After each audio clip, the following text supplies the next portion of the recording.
그 사람 홍범도를 아는가?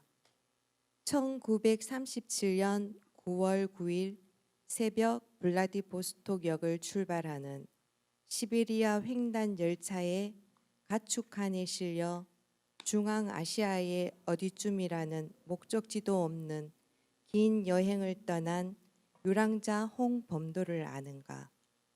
불모의 땅 카자흐스탄의 크질 오르다에서 하루의 생계를 걱정하며 말년을 보낸 고려극장 문지기 홍범도를 아는가? 2차 세계대전이 터지자 다시 전장터에 나가 일본 놈을 무찌르고 내 나라를 되찾겠다고 카자흐스탄 당국에 호소하던 73세의 노인 홍범도를 아는가? 평생 일본 놈들에게 안 잡히고 여생을 마칠 수 있어서 나는 복받았다는 마지막 말을 남기고 올해로 꼭 70년째 이어겠당 스파라야 마기라 홍범도의 무덤이 있는 곳을 배회하는 영혼 여천 홍범도를 아는가? 그 사람 김 알렉산드라를 아는가? 러시아 정교회 신부인 고려인 오 와실리에와 부부인연을 맺고 식민지 조선 민중의 아픔을 얘기하며 밤잠을 설친 고려 여인 김 알렉산드라를 아는가? 공산주의의 씨가 자라서 멋진 꽃을 피우게 하세요. 이것이 모든 장애와 바람, 폭풍을 극복한 뒤 조선의 자유와 독립을 가져다 줄 것입니다. 모든 지역의 노동자들의 자유를 위해 나는 죽습니다. 라는 말과 함께 하브롭스크 죽음의 골짜기에서 러시아 백의군에 의해 최후를 마친 민족주의자 김 알렉산드라를 아는가? 그녀의 시신이 아무르강에 던져진 1918년 9월 18일, 이날은 일제가 만주사변을 일으킨 날과 동일하다. 이후 하브롭스크의 시민 그 어느 누구도 그 강가에서 낚시를 하지 않았다는 슬픈 전설을 기억하는가? 한인사회당 당수 위대한 사회주의자이자 민족주의자야 이동희를 아는가? 4개국을 망명하며 역사를 기록하고 지금은 홍범도의 옆에 누워있는 사학자 개봉우를 아는가? 일본 총독 사이토 마코토의 면전에 폭탄을 던진 노인 동맹당 강우규를 아는가? 아버지 이준의 헤이그 순국을 가슴에 품고 백의군과 싸운 고려 이의용군 사령관 이용을 아는가? 사개 국어에 능통한 피같은 아들 이의종을 헤이그 만국평화회의에 보내고 큰아들 이기종 또한 조국 독립운동을 위한 외교 활동에 헌신하게 한 뒤 상트베르크의 아파트에서 쓸쓸하게 목맨 외국 외교관 이범진을 아는가? 최고려를 아는가? 이인섭을 아는가? 백마장군 김경천, 김유천을 아는가? 게릴라 전술의 1인자 한창거를 아는가? 사할린 부대 박일리아를 아는가?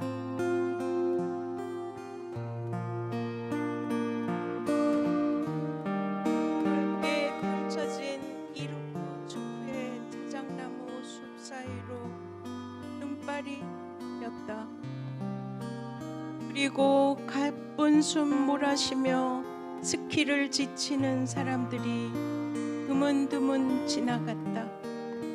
바람이 한 번씩 불 때마다 어디선가 눈의 무게를 이기지 못한 나뭇가지 꺾이는 소리가 들렸다.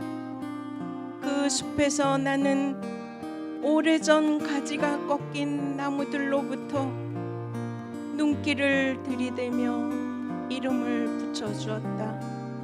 저 나무는 침례교 목사 출신 백추 김규면, 저 나무는 고려공산당 이르쿠츠크 파의 거두, 37년 스탈린에 의해 숙청당한 오하묵, 저 나무는 레닌을 만난 박진순, 한형권, 대학 도서관의 구석쟁이에 처박혀 있어 쉽게 발견하기 어려운 이름들, 모두 내가 사는 분단의 땅 남쪽의 역사에서는 사라진 인물들이다.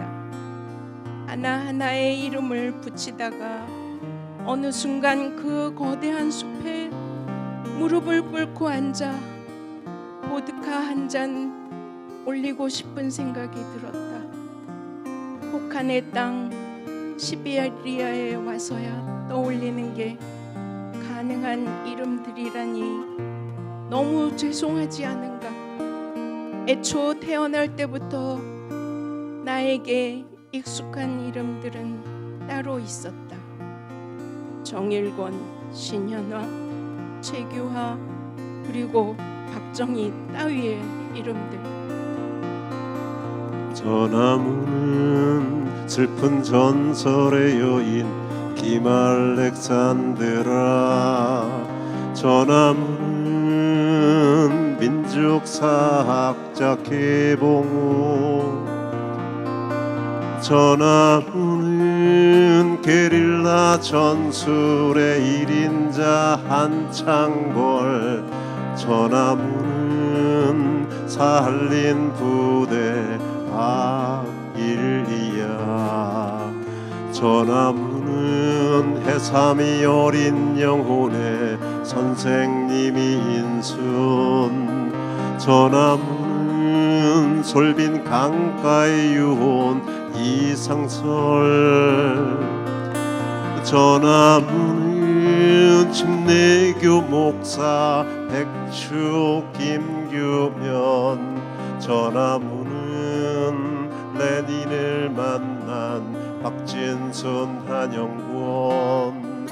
은바약 도서관 한 구석에 박혀 남쪽의 역사에선 사라진 사람들 시베리아 동토에 새겨진 이름들. 오래전 가지가 꺾인 저 나무들.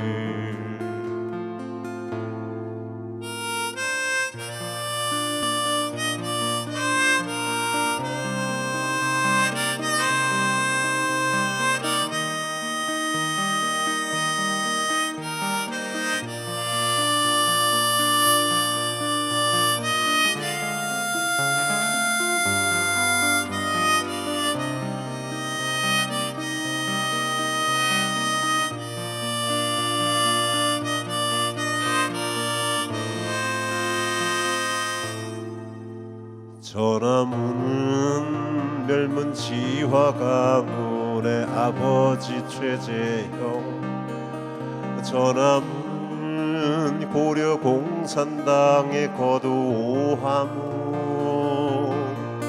저 나무는 내국의 교관 이범진 이위종 이기종. 저 나무는 고려의 용군 사령관 이용. 논발 날리는 자작나무 숲에 서서 남들은 가지 꺾인 나무의 이름을 묻고 눈물로 술 한 잔 올리고 싶었네. 오래전 가지가 꺾인 저 나무들 이름들.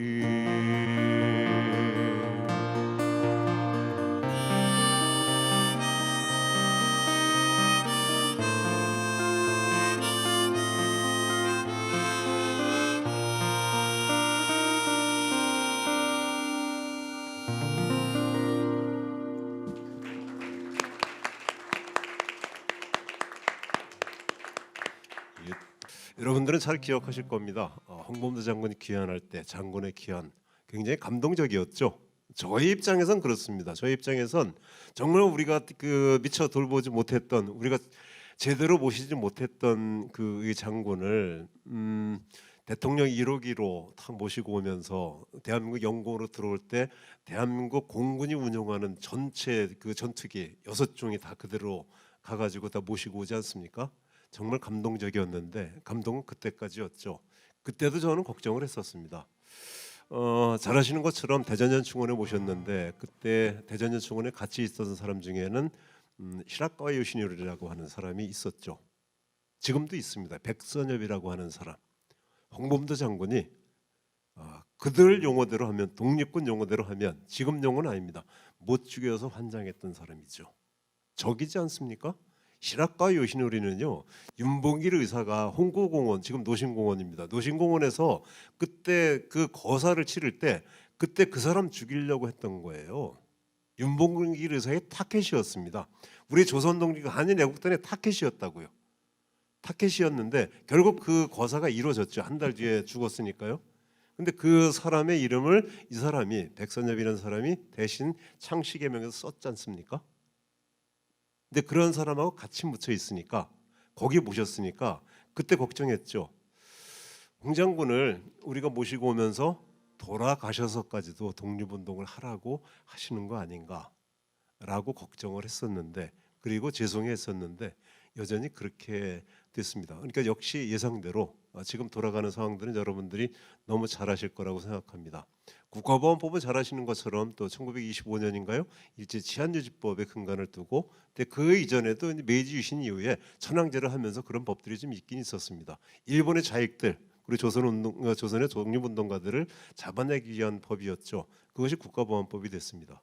그러면 홍범도 장군은 그 당시로 따지면 치안유지법의 위반자입니까, 가해자입니까?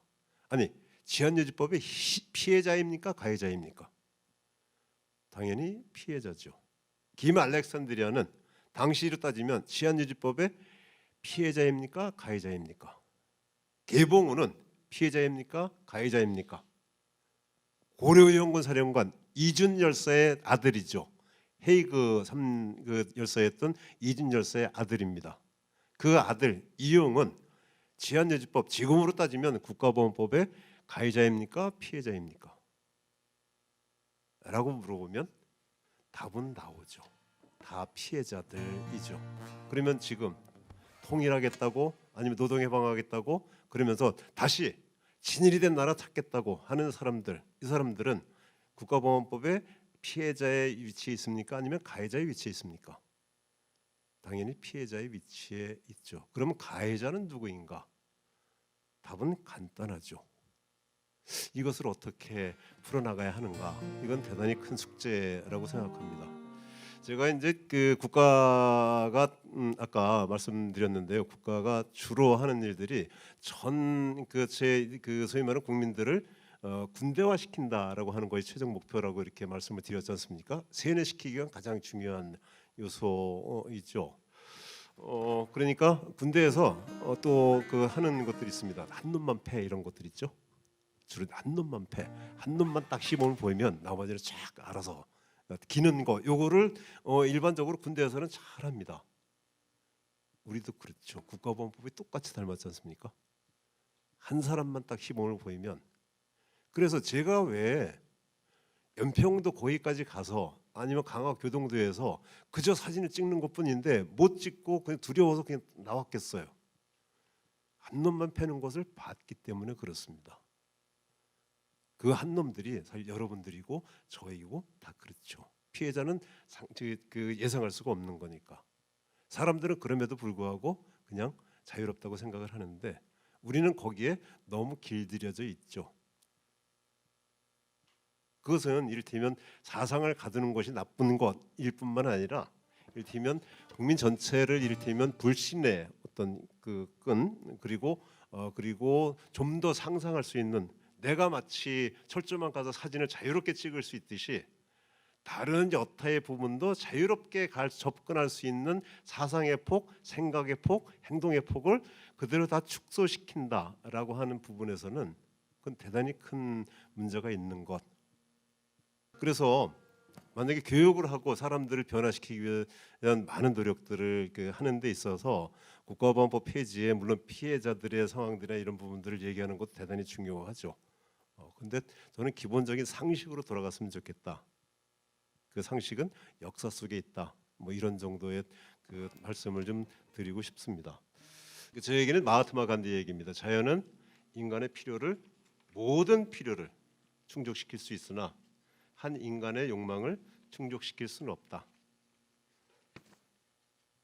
한 인간의 욕망이라는 것 때문에 만약에 사람들이 그저 방앗간 따뜻한 거 있으면 좋겠어, 나 이걸로 좋게라고 한다면 저렇게 높은 빌딩, 저런 아파트를 지을 이유가 없죠. 나는 그냥 밥 한 끼 뜨뜻하게 먹으면 돼. 그러면 저 아마존의 푸른 숲들을 다 갈아엎고 소를 키울 일이 없죠. 지금까지 거의 모든 환경 파괴에 관한 부분들은 한 사람의 욕망 때문에 가능했던 거 아닌가요? 그 한 사람의 욕망은 그것을 지켜주고 비호하는 것들은 역시 국가일 수 있다. 뭐 이런 정도의 생각을 하는 거죠.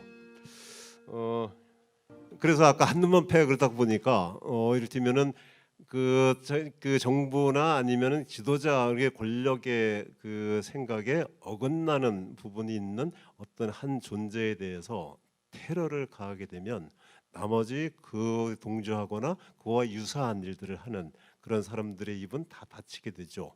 이를테면 70년대에는 어떤 말이 유행했냐면 대단한 문화적 폭력의 한 형태라고 저는 생각합니다. 70년대, 80년대, 90년대까지 남북이 분단된 상황에서 이런 말들을 굉장히 많이 들으셨을 겁니다. 남북이 분단된 상황에서 무슨 노동자들이 무슨 뭐 파업을 해? 말도 안 돼. 환경 그런 게 어디 있어? 뭐 공장을 돌리지 말라고? 환경 때문에? 그런 것들이었죠. 그런데 남북이 분단된 상황에서란 말이 약간 사그라들 때가 있었습니다. 제 기억에는 아마 문민정부쯤 됐을 거예요. 그때는 다른 말이 또 문화적 폭력이 됐습니다. 경제도 어려운데 라고 하면서 그 시대에서 핍박받는 거의 모든 사람들의 얘기는 다 닫혀지게 됐습니다. 그리고 사람들은 대부분 그 말에 수긍을 했죠. 지금도 역시 마찬가지로 그렇습니다. 그래서 어떤 정치적인 사안에서뿐만 아니라 여타의 그 모든 사안에서의 이 시대에 뭔가 진보를 이끌어내기 위한 모든 사안들은 대부분 다 요즘으로 따지면 그 빨갱이 소리를 듣긴 하죠. 이를테면 지금도 그렇습니다. 시민단체를 마치 이제 그렇게 한다고 그래요. 이를테면 시민단체 뭐 어떤 시가 한때는 뭐 시민단체 에이탱기가 됐다나 뭐 이런 정도 얘기들 근데 들려오는 얘기입니다. 저는 뭐 자세히는 모르지만 그런 얘기를 하기도 하면서 시민단체를 악마하고 극좌화하죠. 이런 것들이 자연적으로 이렇게 아주 자연스러운 그런 시대가 돼 있는 거죠. 임금이 포악하면 나라에 도적이 들끓는다라고 얘기를 했는데 지금이 그런 때가 아닌가요? 혹시 임금이 포악하면 온 나라에 도적이 들끓는다고 했는데 오히려 이 세계를 살리고자 노력했던 그런 사람들을 도적으로 모는 것, 그리고 그런 사람들의 의견에 동조하고 박수치는 것, 이것은 사실 도적이 아닙니까? 라고 저는 그냥 생각을 하는 거죠. 그냥 지구가 우리를 버리기 전에 뭐 이런 거 노래를 하나 만든 게 있는데요. 근데 그 노래도 어차피 준비한 거니까 그냥 쭉 해보도록 하겠습니다.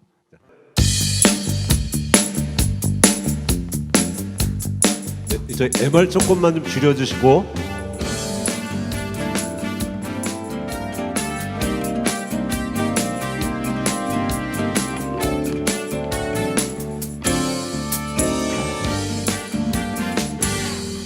우린 너무 빨리 왔어요. 어딘지 몰라. 우린 너무 많이 가졌어요. 지구가 아파.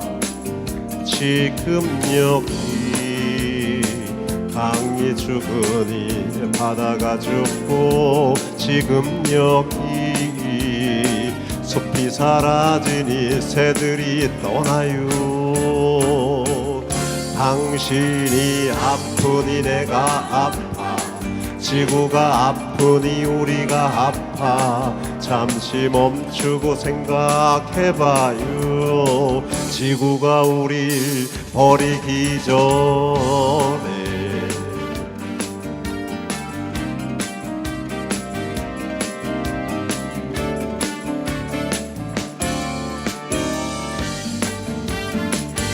우린 너무 멀리 왔어요. 어딘지 몰라.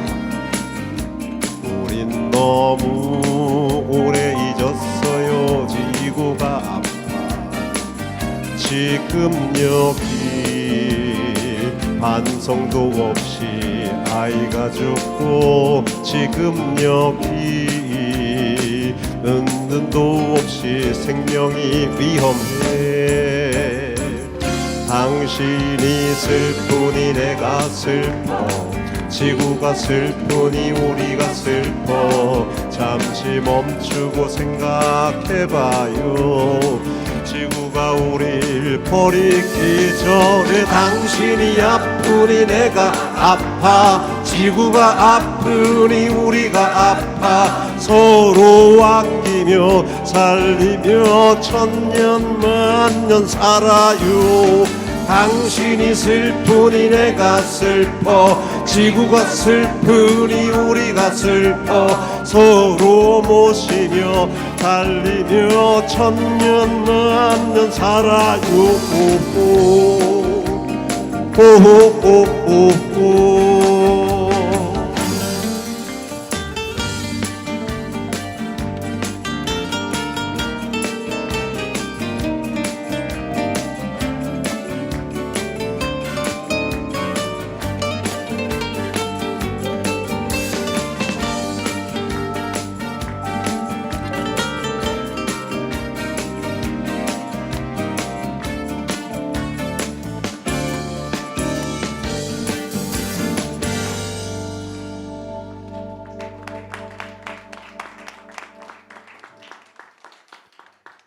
지구가 망한다는 얘기를 우리는 너무 자주 하죠. 지구는 망하지 않습니다. 절대로.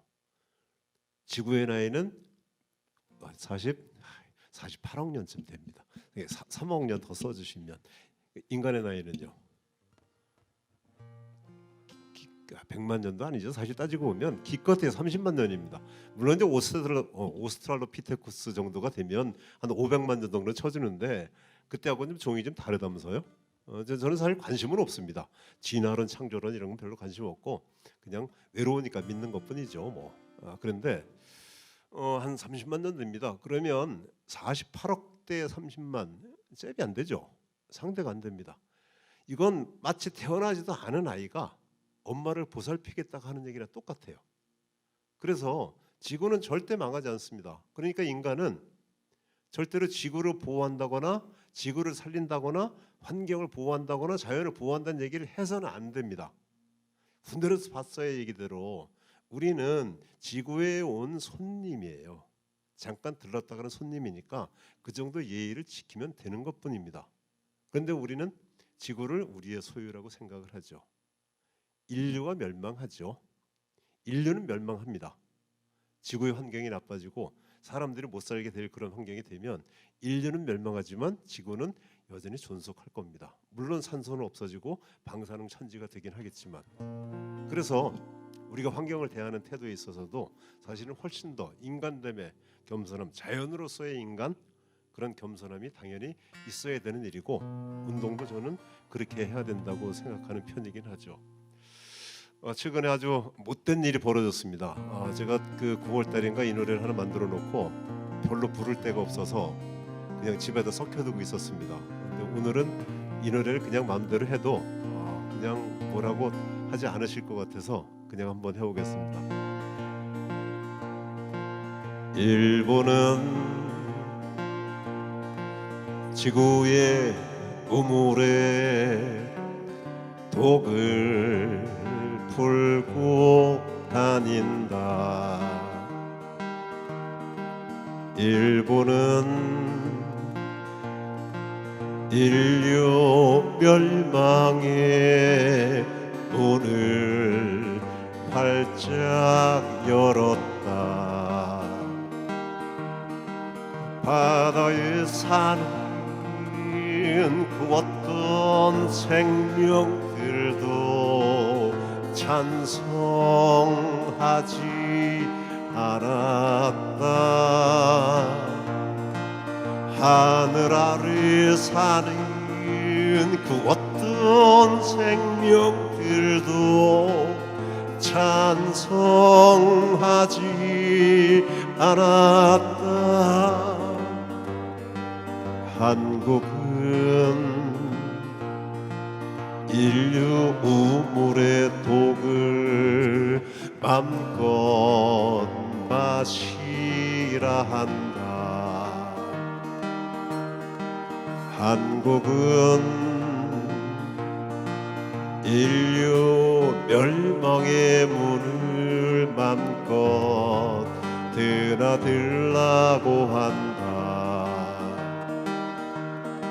절명신은 쓰지 못해도 단죄문은 써야겠다. 이 오욕의 나를 오래도록 기억하는 노래로